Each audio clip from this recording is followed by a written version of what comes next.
When I started game dev, I thought I was making prototypes already, but actually I was aiming to make vertical slices that had everything in mind at first. And the question, is this game fun, was not bad, but it just was on the wrong scope. Hi, I'm Martin, and I'm trying to become an indie game professional with making games. What I want to share here is my insights, my lessons learned, my thoughts on stuff. It's not a guide, it's just something I experienced, and take everything with a grain of salt as I'm just a guy out on the internet. In this video, I want to talk about why prototyping is really important and how it can help to avoid building a bad game or a dead game straight from the beginning and hitting small roadblocks while you're on the way than just hitting the final boss when you finished and realize that the game is shit. The last or the biggest project I did so far was like building Shapeyard. It's like a small game about a shapeyard where tiles end up and need to be recycled, and you make points and improve your shapeyard with new modifiers, machines and stuff, and try to um survive as long as possible or make as much points as possible. And in the first, I made a really good prototype for the first session, for the first core mechanics. But then I told myself, okay, now I do a prototype for like the entire core loop. But what I actually aimed for was more a vertical slice because I polished too soon. I started too soon um to put in mechanics and technical improvements that are not needed. Later, I figured out, like, I was roughly like 400 to 500 hours into this project already. I figured out, damn it, I not really made up my mind about certain specific layers, like, for example, content for the game or how the levels actually will be in the end. And so I told myself that we'll figure out in the end. I will figure it out. But when I hit this, I realized I'm already so deep into like the vertical slice. I didn't ask the right questions when I had this prototypes build up. And so this piled up to, oh damn, I'm somewhere in like the game over area and not where I wanted to be. And so I freeze the project to get like more experience and more understanding of making games. Maybe one day I will finish it. That's what they all say. Yeah, from this journey and the previous prototypes I did before, I had some lessons learned I wanted to share with you. Take what you need, leave the rest, as always. What is a prototype about? So the prototype basically is about to guide your way. That's what a prototype does. By you throwing something out there and try to understand, is this the direction I want to go to before I invest a lot of resources in.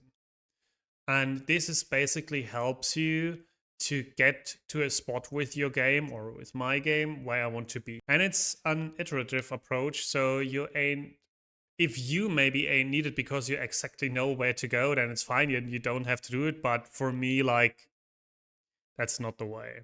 I really need to figure out with touching the stuff, with seeing it live in action, with like playing around with it, what it really is. So the goal is get somewhere where you have something that is valuable for your target audience and validating it as soon as possible and not just when you like put 3 years of time into a game. It is intentional, and basically a prototypes always should prove an assumption. Write the stuff down you want to verify, validate, or what is your assumption before you do the prototype. There's something called like hindsight bias, and that we people tend to declare everything as a success later on when we have done it. So when we make a prototype and then define what we wanted to achieve with it, we always say, that's a success. That was cool. That was good. I learned so much. Yeah, you probably know that. Like this saying, oh, I learned so much. Hmm? You did? What I have done wrong with Shapeyard is to write down the questions I have fun in the genre of like puzzle strategy games or whatever this was. And now for the current project, it is I have fun making a strategy game. And after like the first iterations of prototypes I had, I realized, yeah, that's absolutely what I wanted to do. So this is good. And I realized that too late for Shapeyard. If I had wrote down this question earlier, I probably would have just quit the project sooner, which would have been better because then I wouldn't have wasted so much time. Still, I learned a lot.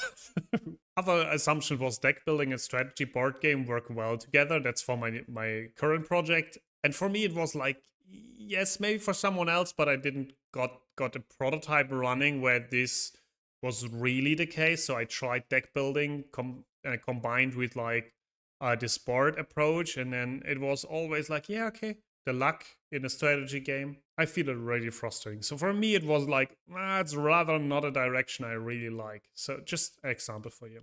The next big thing I think is important for a prototype is that a prototype has siblings. What I mean by that, like when you, for example, start making a game or think of making a game, then you should have multiple ideas and test each of these ideas if this is maybe the direction you want to go to.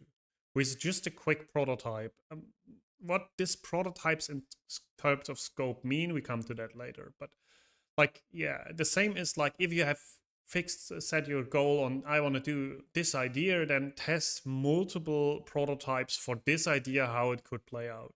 I have a strategy game maybe with cards and deck building and a board on it. It was fun, okay, yes, whatsoever. I have a strategy game where I buy my cards in a shop and get them random assigned, was even less fun. And I have a strategy game where I don't have a deck, where I just have cards and I have no randomness in the cards. I just get the cards and can use the card, and it was the most fun for me. Just like so. And by comparing those these three approaches, I had the possibility to say, oh, this one is much better than the other one. This one feels much better. And what we humans tend to do is when we have just one way to go, then we will try everything to make that work. It's probably natural instincts or something. So if we have just one way where we can go, we try our best to get aligned with that, and we start to clinch to getting comfortable with it, and we will justify it because it's the only way. And what magically happens if you compare, like, or if you have multiple options, you start comparing instead of aligning. And by comparing, you actually start to understand if stuff is good or bad. If we have just one option, we will not do that. When you have an idea, you then need to have a prototype or make a prototype for that or for multiple ideas. I think of prototype is not just an app you build or just something, like it's something you can give to someone else, to your future self, to understand what this thing is about. So a sketch, in my opinion, is the smallest approach of a prototype already. If you sketch out a game idea and really dive into how it works, so maybe even like the game design document is some form of a prototype, even if this can be debated. But for me, at least, they're like a one sheet where I just explain the stuff, try to play around how it could work out, is the first step of a prototype already. Then the next bigger step is maybe, which builds up on that, is if this is cool, then maybe build paper prototype, make a card game, or just play on paper or something. Like, it's not too hard. Like, really try to imagine and jump into and get behind the idea with playing around with it. And the paper prototype can already be shown to someone else. You can like have a game. If you have a systems-based game, you can like play on paper and tell other people how it would work and why it would be nice. And so this sounds so weird, I know, but do it one or two times and you understand that there is a lot of stuff already be visible in these things. And it's not about that this has a high quality, it's about that this raises the right questions for you to answer. And if these two prototypes maybe work, then think about implementing the stuff. That's at least how I wanted to do it and how I try to do it. It's hard, yes, because I always jump into, oh, now I start building because building is the fun part, but this costs a lot of money, time, and motivation if you always jump straight into building a thing instead of trying it out before. So basically, what I want to say with this, like, try to build an as small as possible prototype that is meaningful in your current state and builds up on the others you have built before.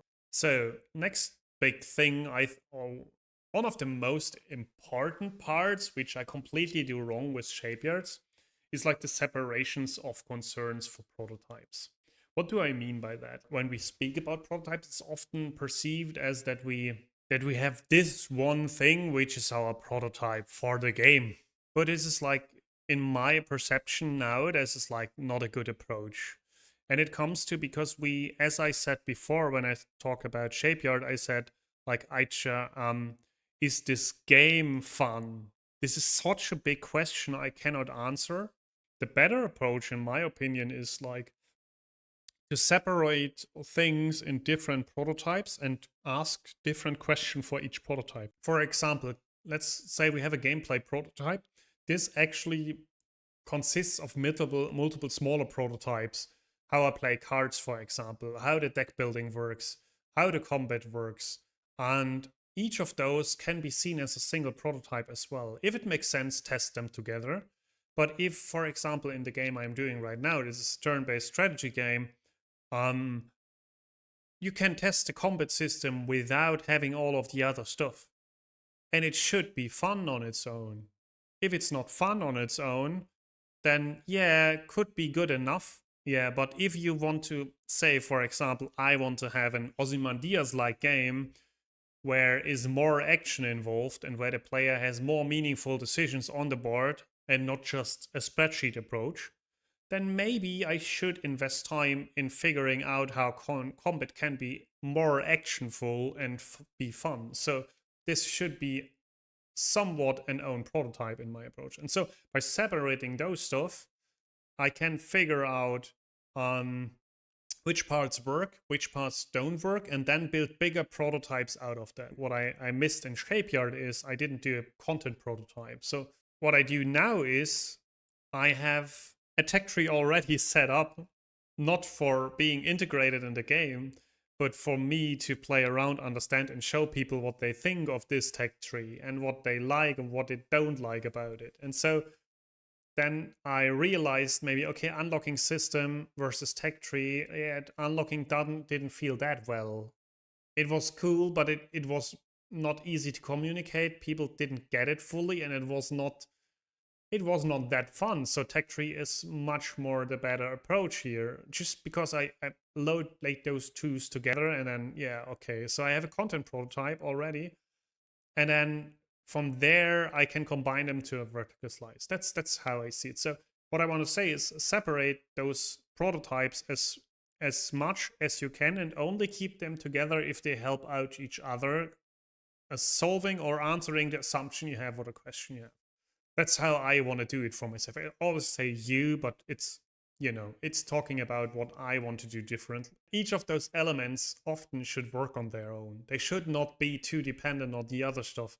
I know it's like about combining those elements elegantly together, but still they should be okay on their own. And what this prototyping also like grades on the long run, for me at least, is like I understand more about building blocks, which work in which way and how could I use them. The prototype should always be part of a process. If you have the right process, then the prototype is something really valuable. If you ain't, then it's just a waste of time. So what I mean by that is, like, taken from the lean startup, there is this process which aligns the most, I guess, with what I have in mind, or what I try to do is like that I build stuff, that I measure how it works, and then I learn from it, and then I build again from what I have learned and extend on that. So what that brings us to is that we that we have a reinforcing cycle that helps us to focus on the important stuff and getting forward with the things that needed to be done instead of just making a big prototype that leads nowhere, or just building prototypes that are not connected to each other. That also doesn't help. So um the thing is, when you start building, you should start with questions first. You should say, what should this answer to me so that I can learn from that? And you build a prototype basically to answer those questions. So when I, right now for my projects, I always do say, okay, this is the direction I want to go. This is what I want to build as prototypes next. And these are already the questions that I want to answer when this prototype is finished. So I do not make up the questions later. I just have the questions first and then building the stuff. And so these questions then help me to measure like how good am I solving my problem, and it also helps me when I measure the stuff to see back why I did it, because when I have done it, there's so much time gone that I often forget why I did it. And then it's like this sliding window of you always so much in the project itself, you don't really see why this is progress right now, even when it was progress when you kind of want to have it. Doesn't make sense somehow, hopefully. Yeah, and then the really important part for measuring is expose it to your target audience. If you don't expose it to your target audience, then it's still better than not doing it, but I think it misses the point. You should collect feedback and insights from your target audience, and this is basically what marketing is, or this is part of marketing. So because a lot of game devs say, yeah, I don't know how to do marketing. Sorry for the voice, but this question comes so often up. This is one part where you do marketing already. Like when you measure stuff, when you expose prototypes to your target audience where you want to go, this is already marketing because you're building a product for the market you want to sell it to, basically. That's, yeah. And by doing so, you rather build a better product, a better game for this audience. And you probably, if you're doing good, you already build up some interest in the game as well. And then the learning part, the last part, is just from what you have measured, make up what are the next steps, what are the learnings, what is to change, where to go next, and then yeah, from this point on, you can build up the next prototype. Or like, if you like, maybe this is not in here, but there is a flow of where you make more and where you make less prototypes, and which brings us to the next point. Prototyping is a mindset, at least for me it is right now, because like it's not so much about the state of I have the thing and this is a prototype. No, it is prototyping itself and figuring out the best path forward is in every phase it is present. It's just as in the beginning, in this so-called prototyping phase of a game dev cycle, you're having more the bigger question. So is this game idea good? Is this combat system fun and engaging? This is maybe stuff you ask in the prototyping phase. And then you come over to the vertical slice phase where you ask more the question, what units are fun to play? What kind of, maybe you would ask this question in prototyping as well, but getting deeper into it to really define those units would be maybe in the verticalized, maybe in production. And then in production, you have those questions like how to balance so rushing is more fun for a player, or to turtling is more fun. And you make prototypes to then solve these questions as well. So for me, like prototyping is not a phase in the beginning of a project. For me, prototyping is a mindset which helps me to find my way to making a good game. And why I think it's so important and why it's so needed to learn this skill, at least I feel that way, is prototyping lets you crash into a lot of small walls. So you're less likely to hit the big wall on the end. I hope you enjoyed it. Let me know what you think about it, and we see us in the next one.